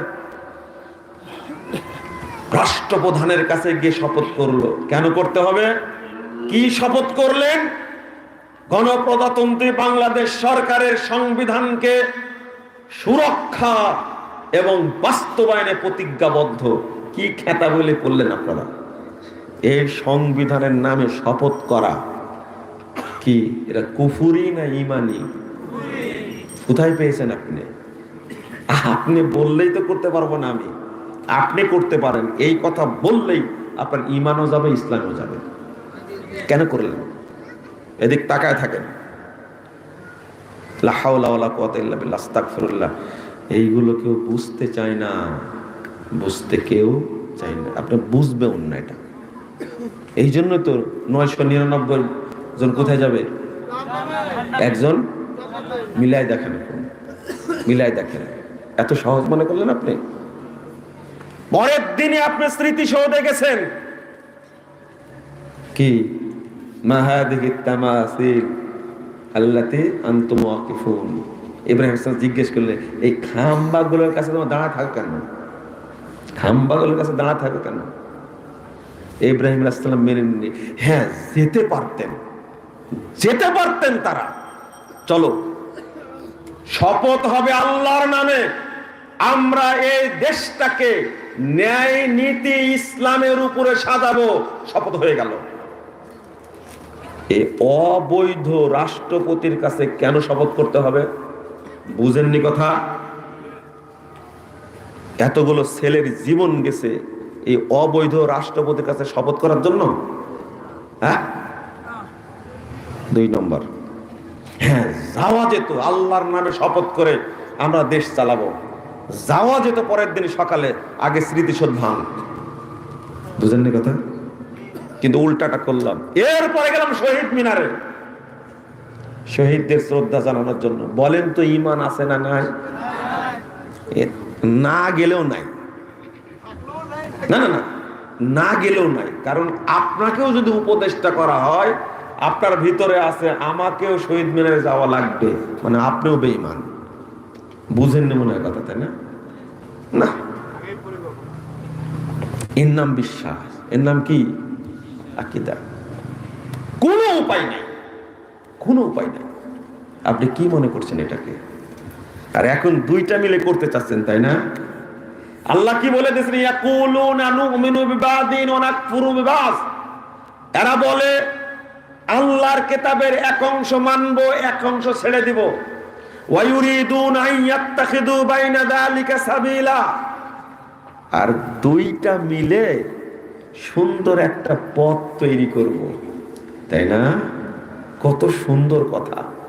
দুইটা মিলে একটা পথ তৈরি করব, যেন হিন্দু, বৌদ্ধ, খ্রিস্টান, মুসলিম সবাই ভাই ভাই হয়ে কি করতে পারে? জীবন যাপন করতে পারে। ইসলামের সাথে মিলানো যাবে না। আল্লাহ তাদেরকে কি বলছেন শুনে রাখো, উলাইকা হুমুল কাফিরুনা হাক্কা। এরাই হলো প্রকৃত কাফের। যারা বিধর্মী ওরা অরিজিনাল কাফের না। যারা দুইটাকে মিশ্রিত করে তারাই কি অরিজিনাল কাফের। এই জন্য তো চাই না। আচ্ছা, এখন আপনি উপদেষ্টা হতে চাচ্ছেন না?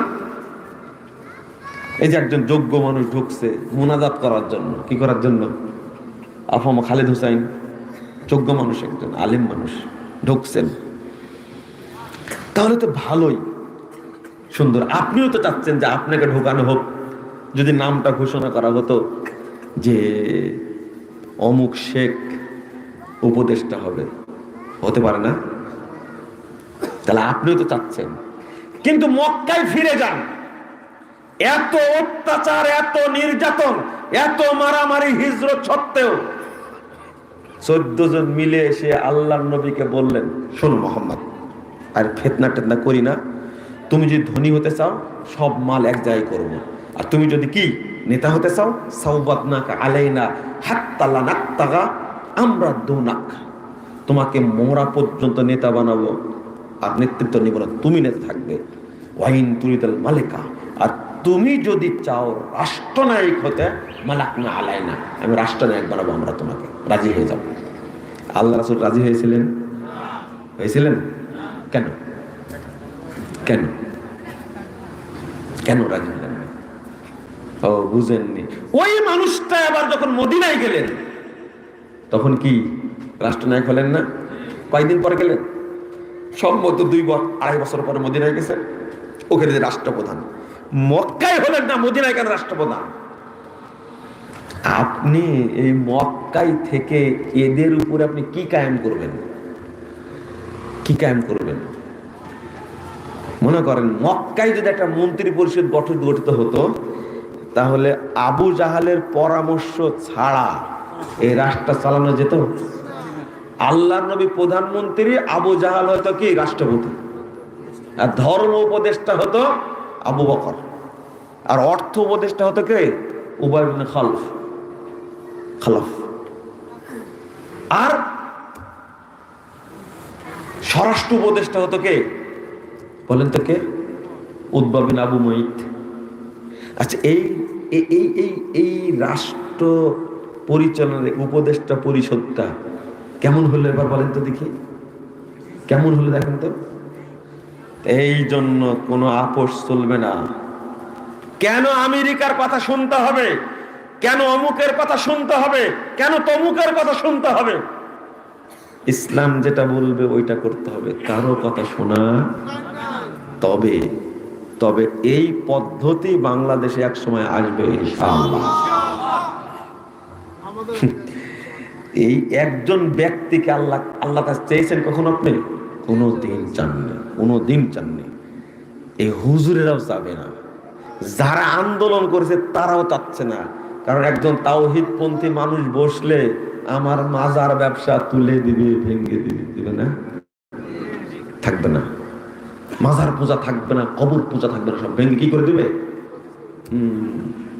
একটা জিনিস আপনাদের বুঝাতে পারা যাচ্ছে না, ক্ষমতা কে দেয়? আমাকে একজন বলছে, সাইদি সাহেবের সাথে ছিলাম তো অনেকদিন, আপনারা কি পড়েছেন বইটা জাল হাদিসের কবর রাসূল সাল্লাল্লাহু আলাইহি ওয়াসাল্লাম? পড়েননি? পড়বেন।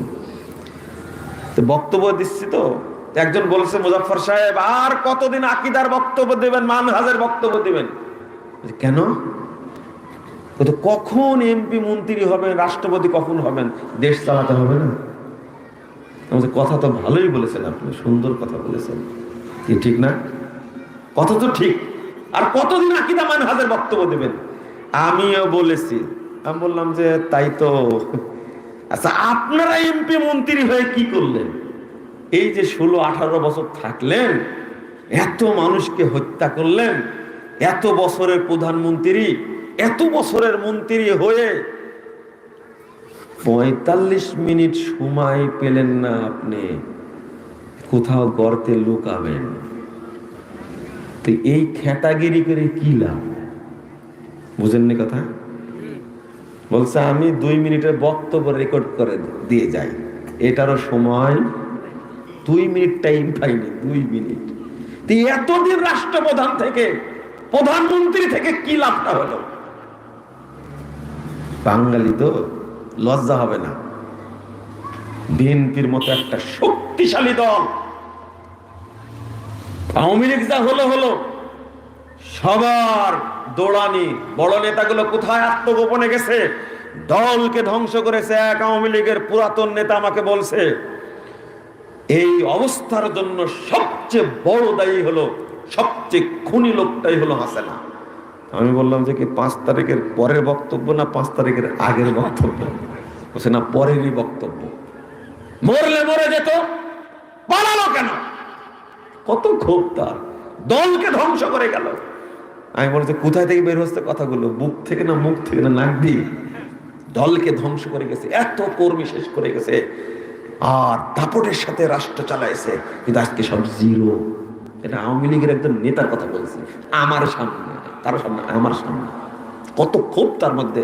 আপনি কি জানেন যারা অ্যারেস্ট হয়ে কোটে কোটে ঘুরছে তাদের সবচেয়ে বড়রা কার উপরে?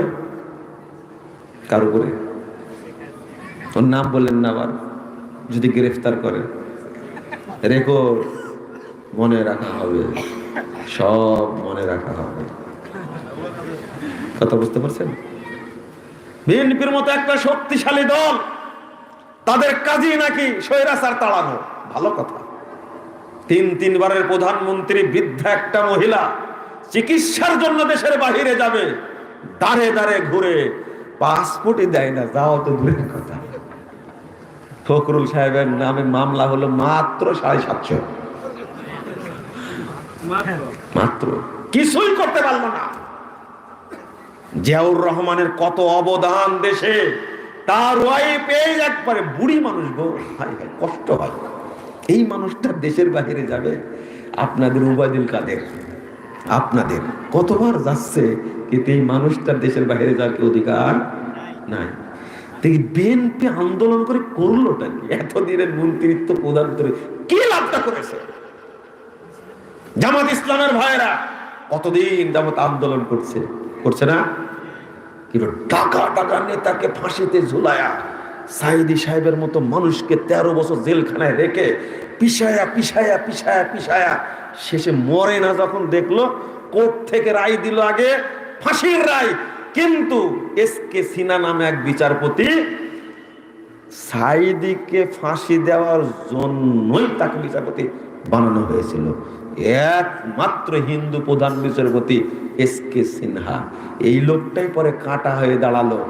সাইদি সাহেবের রায় দিল আমৃত্যু কারাদণ্ড। যেদের কারাদণ্ড হয় সেদিন জেলখানায়। তখন শুনে সালাউদ্দিন কাদের চৌধুরী আছে না, তো সালাউদ্দিন কাদের চৌধুরী দৌড় দিয়ে এসে বলছে যে হুজুর, মৃত্যু কারাদণ্ড মানে আওয়ামী লীগের মৃত্যু পর্যন্ত কারাদণ্ড।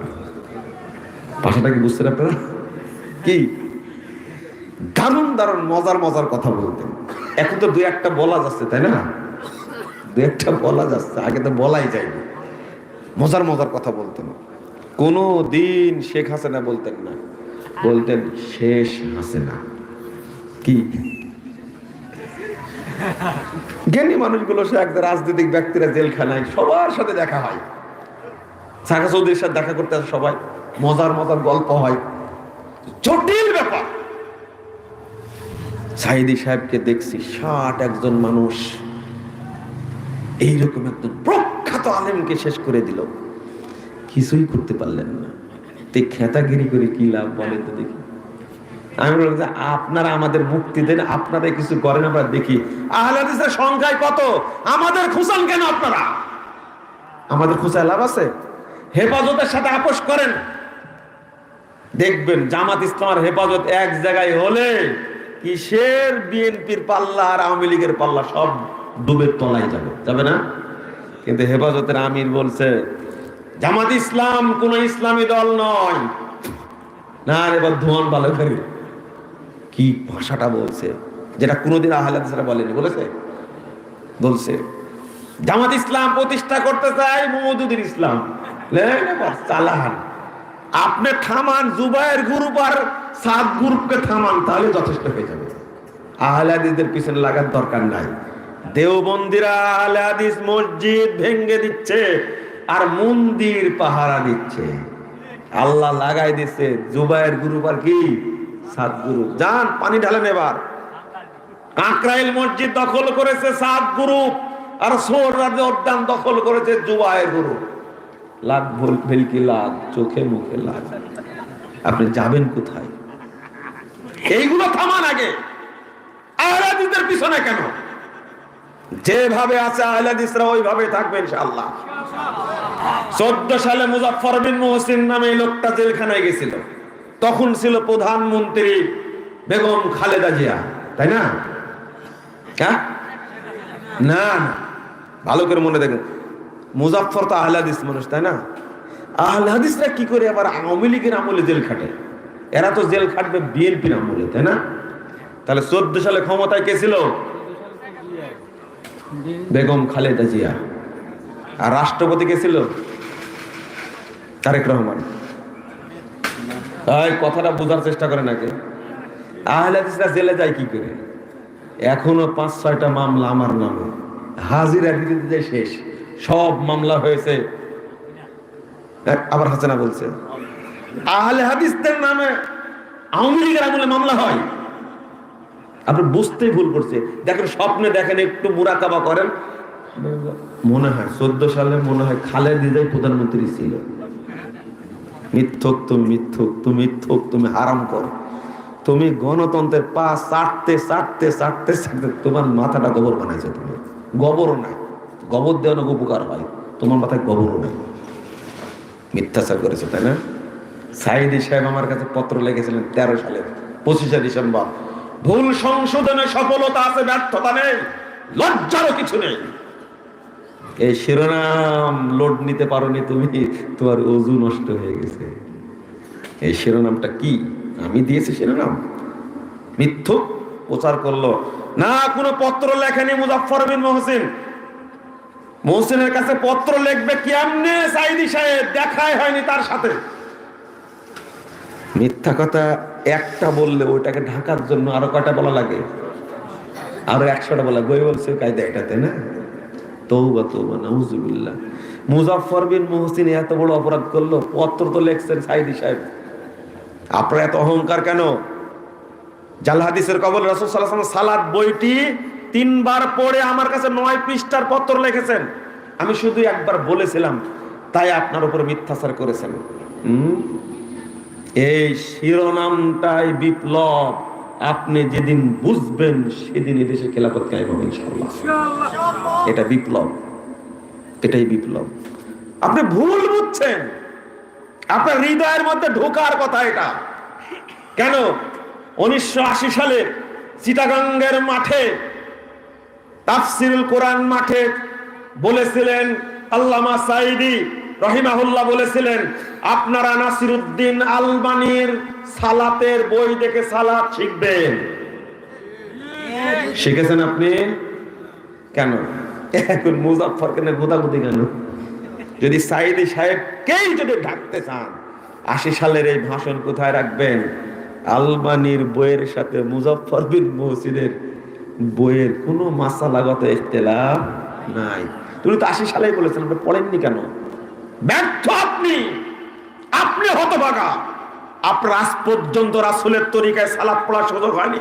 সারা বাংলাদেশের মানুষকে বলেছেন, ও মুসলিম ভাইরা, আপনারা নির্ভরযোগ্য বই, এই যুগের শ্রেষ্ঠ মুহাদ্দিস আল্লামা নাসিরউদ্দিন আলবানী রাহিমাহুল্লাহর সিফাতুস সালাত, রাসূলুল্লাহ সালাত নামে বইটা আপনারা পড়বেন। আপনি পড়েননি কেন? আপনি পড়েননি কেন? 80 সালে বলেছেন, গেছে ওইদিকে 21 বছর, আজকে যাচ্ছে 24 বছর। কয় বছর হলো? আপনি আজও পড়েননি। দোষ কি আমার? আমাকে দোষ দিচ্ছেন কেন আপনি? আহলে হাদিসদের কাজ অটুট থাকা। ক্ষমতা কে দেওয়ার মালিক? আচ্ছা, ইউনূস সাহেব কতদিন যাবত রাজনৈতিক দল করছেন? করেছে একদিনও? ঢুকে না কেন আপনাদের মাথায়? একদিনও ইউনূস সাহেবের রাজনৈতিক দল ছিল না। নাগরিক পার্টি করেছিলেন বহুদিন আগে, ওটাও মনে আছে আমার। ফখরুদ্দিনের সময়ে কয়েকদিন পরে তিনি এটাকে ভ্যানিশ করে দিয়েছেন, মনে আছে আপনাদের? ঘোড়ার ডিম পড়েন আপনারা। শেষ। কোনদিন রাজনৈতিক দলে ছিল না। এই লোকটাকে কে বসালো? ধরে নিয়ে এসে বসাচ্ছেন আপনারা, তাই না? ধরে নিয়ে বসাচ্ছে। কে বসালো এটা? ওই উপর থেকে ফয়সালা। কোথা থেকে? এই আসিফ আর নাহিদ। রাষ্ট্র কারা চালাচ্ছে? ইউনূস সাহেব চালাচ্ছে না এরা চালাচ্ছে? এই শারজিৎ আর হাসনাত। আপনার কাপড় থাকে কিনা বলেন? যে ইউনূস সরকারের নাম আপনার মাঠে নেমে দেখেন, আপনার মাথা চুল থাকবে, কলিও থাকবে। কে করেন এগুলো? আপনি এটা বুঝেন না কেন? কে বসাইছে? আল্লাহ। অন্তত আপনি দোয়া করেন, আল্লাহ তুমি একজনকে বসাও। ইউনূস সাহেবও জানেন তাই, ও পদ্মার ফেলে দেবে হাসানা, এই নিয়ে চিন্তায় ব্যস্ত। কখন জেলখানায় ঢোকাতে, এই নিয়ে চিন্তায় ব্যস্ত। সে তো স্বপ্নেও দেখেনি। ডক্টর ইউনূস সাহেব তিনি সাক্ষাৎকারে বলছেন, আমাকে জেলখানা নিতে চেয়েছিল, কিন্তু আল্লাহ আমাকে নিয়ে আসছে কি মঙ্গল। চিন্তা করতে পারছেন? কেমনে বলছেন? এটা কে করে? এই বিশ্বাস অন্তত করে। আর কথা মনে করে যে সামনে তো ক্ষমতায় আমরা আসছি, তাই না? খুব মনে করছেন, নাও তো আসতে পারেন, তাই না? নাও তো আসতে পারেন নাকি? আচ্ছা, এবার বুঝলেন না কেন ভাই? আপনাকে বুঝতে হবে। তাই তারা কার পক্ষ থেকে হয়? এই আসিফ আর নাহিদ এরা কোনোদিন রাজনীতি করেছে? কোন ছাত্র দল করেছে? ছাত্রলীগ করেছে? ক্ষমতা পাড়া তারা কি করে? নাহানের ধরে